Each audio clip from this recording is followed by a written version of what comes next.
Olá pessoal, estamos chegando ao final do nosso curso de fotografia, curso básico de fotografia, e hoje eu vou conversar com vocês sobre todo o conteúdo que a gente já viu até aqui, juntando as peças.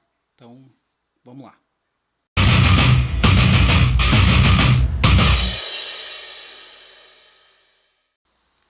Então, vamos lá, vamos juntar esse quebra-cabeça. No final, vou trazer para vocês alguns tipos especializados de fotógrafos.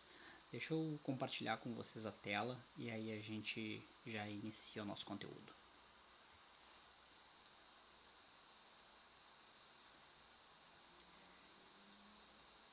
Vamos nessa. Então, como eu falei para vocês, estamos chegando aí no final do curso gratuito básico, né? Onde a gente vai juntar as peças do quebra-cabeça. O que eu vou fazer? Como é que eu vou fazer isso com vocês? Eu vou pegar uma fotografia e aí eu vou analisando todo o conteúdo que a gente já fez com base naquela imagem. Isso, mais adiante, é o que vocês vão trabalhar no dia a dia de vocês, quando vocês pensarem em fotografar alguma cena, né? São esses conteúdos mais ou menos dentro desta dinâmica, cada um tem a sua dinâmica, né? Isso é uma coisa bastante particular de cada um, mas essa é uma dinâmica que para mim vale muito, para mim dá muito certo, tá? Quando eu olho para algum cenário, eu começo a pensar nestes conceitos desta maneira, né? E facilita para mim bastante a questão da fotografia. Então eu escolhi essa fotografia para a gente iniciar a nossa análise, né? Claro, existem uma série de outros tipos de cenário, mas eu escolhi essa fotografia apenas como uma maneira ilustrativa de mostrar para vocês como é que é a minha forma de pensar em composição, como é que eu junto as peças, compondo o cenário, montando a imagem, a ideia, a história daquilo que eu quero passar através da fotografia, né? Então, inicialmente, eu penso em como enquadrar essa fotografia. Então, a gente pode olhar aí que essa fotografia ela usou a regra dos terços, né? Sendo assim, né, vocês podem ver ali que a linha do horizonte está bem alinhada, não está torta, tal. Os quadrantes estão bem preenchidos, o ponto de interesse, que é aquele reflexo do sol no mar, está bem enquadrado no centro, no quadrante central, o sol um pouquinho mais acima. A imagem ela está de uma certa forma bastante equilibrada, né, na sua composição geral, utilizando-se esta regra dos terços. Poderia-se utilizar outra? Claro, com certeza. Poderia-se utilizar diversas outras regras ali, como a gente tem, regra das metades. Se a gente fosse pensar na regra das metades, a linha do horizonte distribuiria isso, mas eu não acho que essa regra seja a melhor para a gente poder montar dentro dessa imagem, né, utilizando-se essa imagem, né, esse cenário, enfim. Essa regra eu acho que ela não fecharia muito bem. Eu gosto bastante de usar a regra das metades quando eu tenho uma parte limpa da imagem e eu tenho o restante do cenário na outra, né? Que normalmente a gente faz essa foto quando a gente quer compor, quer escrever alguma coisa e tal, aí a gente usa a regra das metades. Para este cenário, eu acho que a regra que mais cabe aqui seria a regra dos terços. Talvez aquela regra que a gente utiliza, o Fibonacci lá, fosse uma alternativa. Não sei. Eu acho que aqui ainda cabe bem a regra geral, né? A regra dos terços fecha bem. Como eu falei para vocês, todos os quadrantes eles estão bem equilibrados dentro dessa mensagem, dessa imagem, né? Passando realmente a mensagem que se quer passar. Vamos para o próximo slide. Então, o que se utilizou aqui? Se utilizou a luz natural, né? A luz proveniente da natureza, neste caso o sol, né, com posicionamento atrás do objeto. Não é luz artificial, não é LED, não tem flash, não tem nada de luz artificial para compor essa imagem. Essa imagem ela é composta aí, basicamente de luz natural e o seu posicionamento, né, seria um posicionamento mais frontal, né, frontal e para a parte de trás. A gente pega todo esse primeiro plano, essas árvores, esses coqueiros, palmeiras, enfim, que a gente tem aí na frente, né, como cenário principal, né, e a praia, o sol ao fundo compondo a foto. Então, dentro daquilo que a gente já olhou lá da parte de iluminação, né, a gente tem aí que a imagem, quando ela está atrás do objeto, né, ela projeta as sombras para frente. Então, projetando as sombras para frente, a gente vai ter todo esse contorno. A iluminação ela está na parte de trás dessas árvores. Então, tudo que a gente tem para o nosso lado, para o lado aqui do observador da imagem, vai estar sombreado. Então, essa é uma característica da luz quando posicionada atrás do objeto, tá? E aí a gente tem este efeito, esta belíssima composição de um pôr do sol com seus reflexos e tal, e ainda no primeiro plano ali nas árvores, né, esse efeito de sombreado, né? Em relação ao posicionamento de ângulos, a gente tem primeiro naquele posicionamento na horizontal, quando a gente desloca a câmera na horizontal, que a gente teria perfil, 3/4, frontal e de costas. Este aqui é um posicionamento da câmera frontal, ou seja, de frente para o cenário que a gente está fotografando, né? Em relação ao ângulo vertical, quando a gente desloca a câmera para cima e para baixo, aqui a gente tem um normal ou neutro, tá? Que seria na altura dos olhos. A gente aqui não está trabalhando com plongé, contra-plongé, nada deste tipo de posicionamento vertical da câmera, certo? Próximo. Agora a gente vai falar de perspectivas, né? Então, vamos lá. A linha do horizonte. Aqui nós vamos falar agora dos pontos, né? Como é que são as perspectivas. Vamos lá, vamos ver. Então, as linhas principais da imagem, tá? A gente tem aí os reflexos do sol, né? Como linhas principais, como linhas secundárias, né? Vamos voltar um pouquinho. As linhas principais são aquelas que convergem para o nosso ponto de vista. Tá? Então, o nosso ponto de vista eu vou falar em seguida. Tá? Todas estas linhas principais nos levam, conduzem o nosso olhar para aquilo que o fotógrafo quer mostrar. Tá? As linhas secundárias, elas não fazem não possuem essa função. Então, as linhas principais aí nos conduzem a olhar para o sol e para os reflexos, né? Então a gente tem toda a linha lá direcionada para aquela iluminação, para aquele pôr do sol que a gente tem na imagem. Já como linhas secundárias aí a gente tem justamente as árvores, né? O eixo ali vertical das árvores seriam as nossas linhas secundárias, né?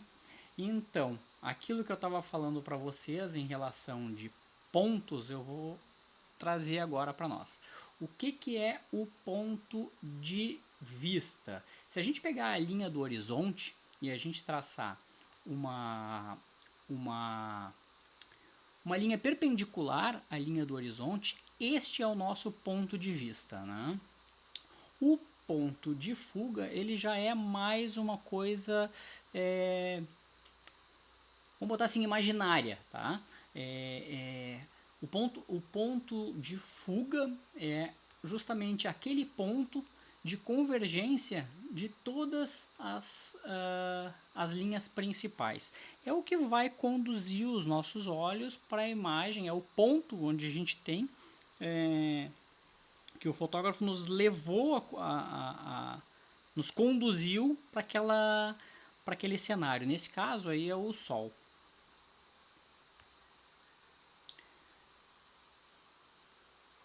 Agora, vamos ver o que a gente faz, como é que a gente ajusta para ter esse tipo de imagem no celular, tá?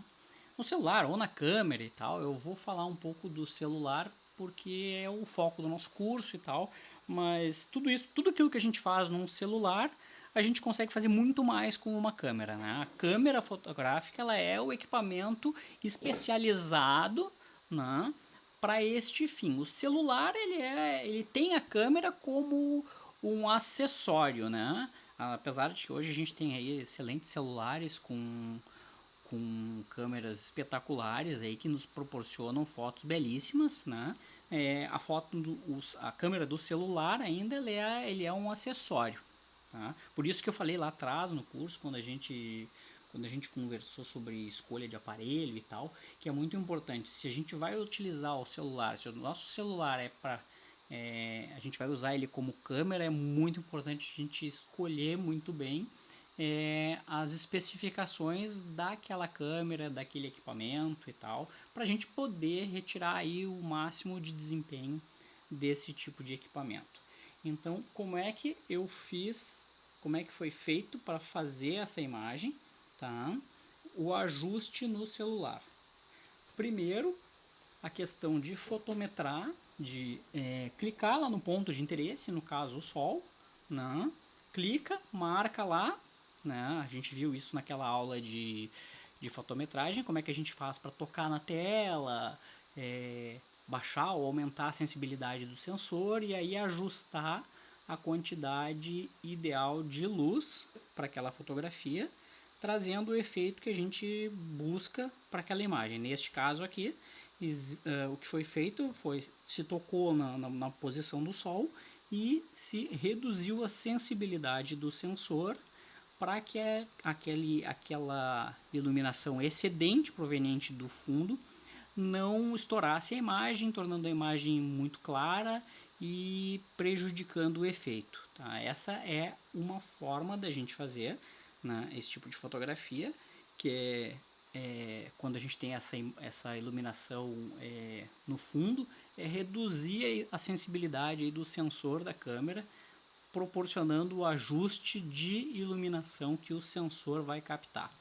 Tem uma outra alternativa que é justamente, vamos lá, deixa eu passar aqui para vocês, que dá para ser feito, que eu acho até que é melhor. Existem aquelas lentes para celular e tal, e dentro daquele conjunto de lentes que a gente pode adaptar na frente da câmera, existe uma coisa chamada filtro de densidade neutra, né? O filtro de densidade neutra ele tem várias graduações e a principal função dele é matar o excedente de luz. Então aí a gente pode utilizar um filtro ND, né, para justamente não precisar baixar a sensibilidade do sensor e assim eliminar o excesso de luz que a gente possa vir a ter na composição como um todo. O restante que vocês estão vendo aí, cores vivas, os contornos mais escuros, tornando só o sombreado e tal, isso tudo é edição. Tá? Assim, dá para fazer na câmera, dá, mas é muito mais trabalhoso tentar fazer direto com a câmera. Tá? Vai precisar de uma série de recursos. O celular por si só não vai ser o equipamento ideal para isso, tá? Mas a edição da imagem te proporciona trazer estes efeitos, né, de uma forma mais rápida, né? a gente vai fazer seleções de determinados pontos da imagem, vai reduzir brilho, iluminação, melhorar, aumentar contraste, enfim, vai fazer certos ajustes aí na parte de edição que vão proporcionar a imagem com cores mais vivas, que nesse caso é a saturação, tá?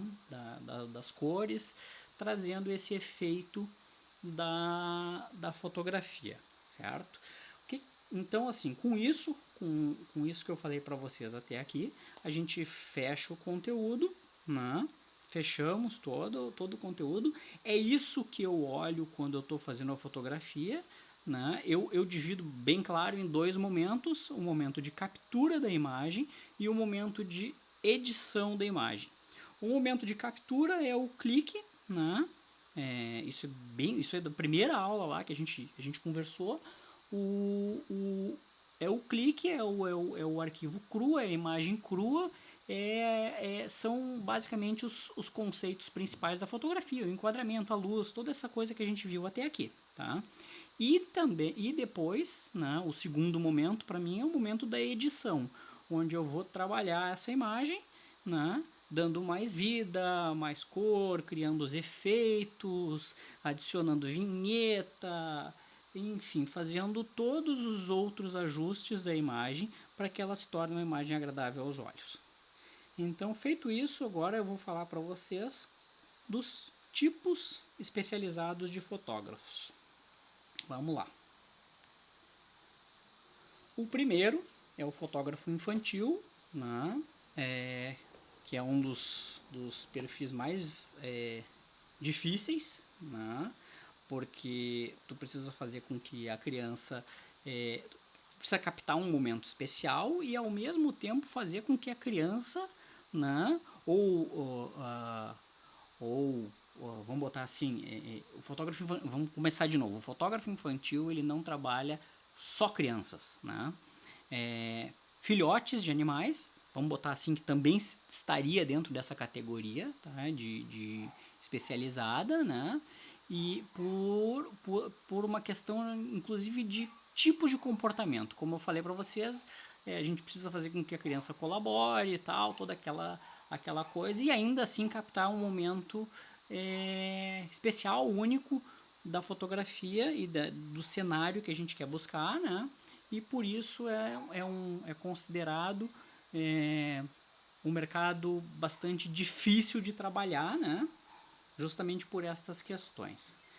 Fotógrafo, nesse caso, ele tem que ter muita paciência, muita vontade e saber, principalmente, saber conduzir, né, o seu fotografado, né, para que a gente possa obter aí um resultado melhor. O segundo tipo é o fotógrafo de paisagem, né? Como o próprio nome diz, esse aqui é o fotógrafo que busca realmente se focar na paisagem como um todo, né? Ele compõe um cenário geral, né? Então, quando a gente fala ali dos planos da fotografia, esse aqui é aquele plano do fotógrafo que busca basicamente o plano geral, né? O grande plano, aquele plano que abrange tudo e em que ele não tem não necessariamente tenha um ponto único de interesse, né? Aqui o que é legal são os tipos de equipamentos que o fotógrafo vai poder utilizar, né? Como eu falei para vocês, para os celulares a gente tem os adaptadores e tal, e todos aqueles filtros, tipos de lentes que a gente pode adaptar na frente do celular. Aqui dá para usar praticamente tudo, né? Filtro polarizador para cortar brilhos indesejados, filtros ND para matar luz excedente, lentes grande angular. Aqui o céu é o limite. Depois a gente tem os fotógrafos aquáticos. Esse aqui é aquele fotógrafo que vai fazer foto ou sobre a água ou sob a água, ou seja, ou em cima ou embaixo, mas ele tem a água como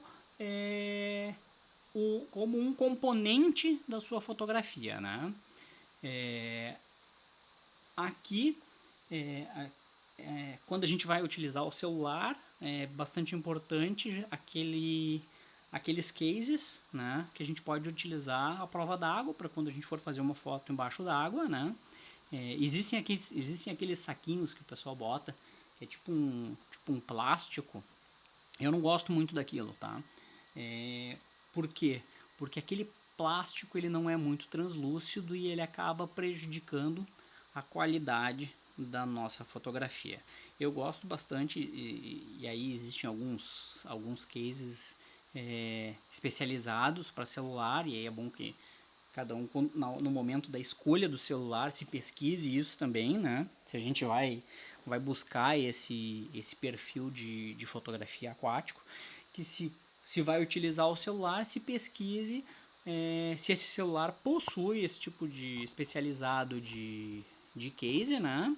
O modelo do celular possui esse equipamento e tal, para poder ter uma fotografia aí com uma qualidade melhor, certo? Esses perfis eles não estão fechados em si, tá? Eu vou mostrar agora o próximo perfil e depois eu vou fazer um resgate para a gente mostrar assim que não é um perfil fechado, tá? Mas que a gente consegue mesclar e trazer interações entre eles. O próximo é o fotógrafo de ação.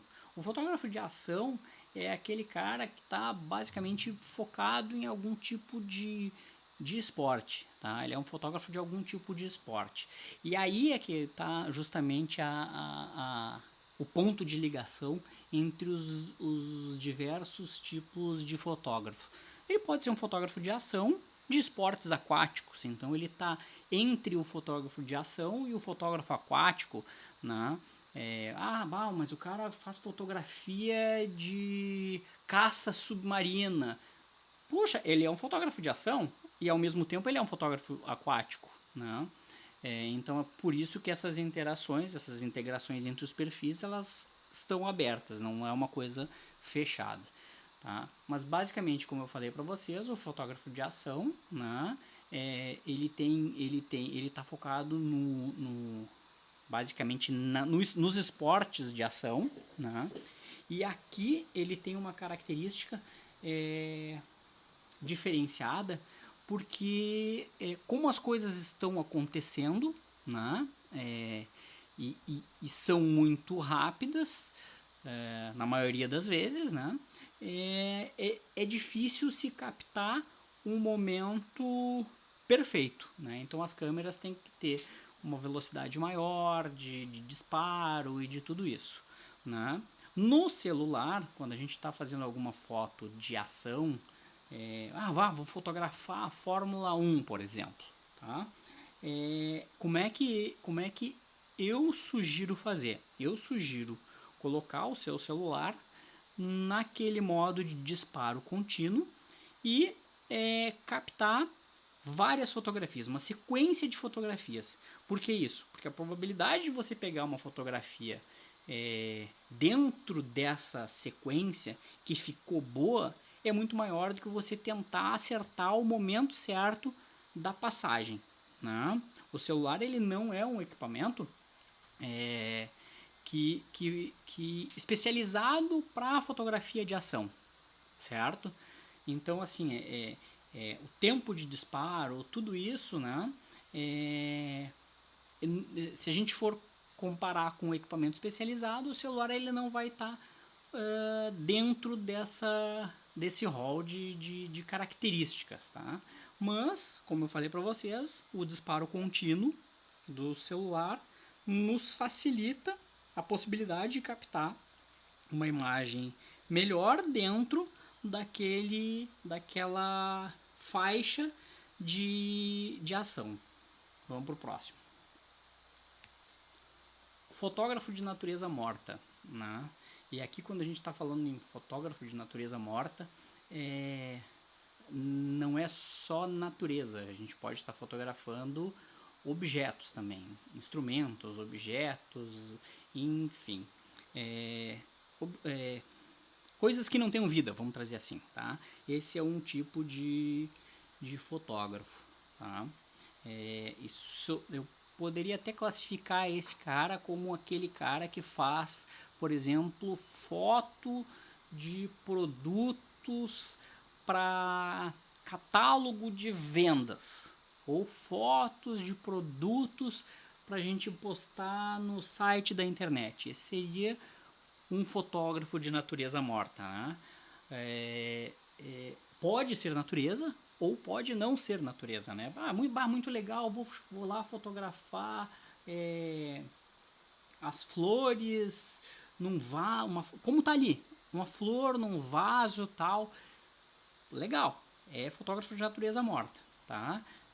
Vou fotografar, achei um ângulo muito legal, que eu pego o farol de um veículo e a lateral dele, o brilho do sol, o reflexo e tal, também é fotógrafo de natureza morta, né? Apesar de ser um veículo, né? É fotógrafo de natureza morta, tá? Vamos pro próximo. Fotógrafo de belas artes. Fotógrafo de belas artes está muito ligado à questão da criatividade. E aí é que entra, por exemplo, essa imagem que vocês estão vendo, onde a pessoa está com o rosto todo pintado e tal, é um dos exemplos dessa categoria, né? Quando a gente vai fotografar quadros em museus, etc, é esse tipo de fotógrafo. É o cara que está buscando estilos diferentes, atmosferas diferentes, cores ou ausência de cores, mesclando. Tem uma fotografia que eu fiz no centro aqui da minha cidade, que é Porto Alegre, que eles colocaram um quadrado vazado, tá? Então eu fiz o clique daquela imagem e eu justamente mesclei a presença de cores com a ausência de cores, né? Então por fora daquele quadrado eu coloquei, eu deixei colorido, né? E aquela imagem que se via por dentro do quadrado eu deixei em preto e branco, como se desse a sensação, né? Como se trouxesse a sensação de que passando por dentro daquele quadrado se estaria voltando no tempo, né? Então isso seria uma fotografia dentro deste conceito de fotógrafo de belas artes, onde com aquela imagem eu busquei atmosfera, sensações, estilos, presença de cores ou ausência de cores e assim por diante, certo? Vamos para o próximo. Fotografia documental. A fotografia documental, ela tem por função contar uma história, né? O fotógrafo documental ou de documentário, ele busca com uma determinada fotografia ou sequência de fotografias, né, contar uma história, seja ela humana, animal, de objetos. Então a gente tem ali, por exemplo, aquela fotografia da favela. Aquilo ali pode estar inserida num contexto onde o fotógrafo buscou mostrar a história daquela favela, enfim, né? Contando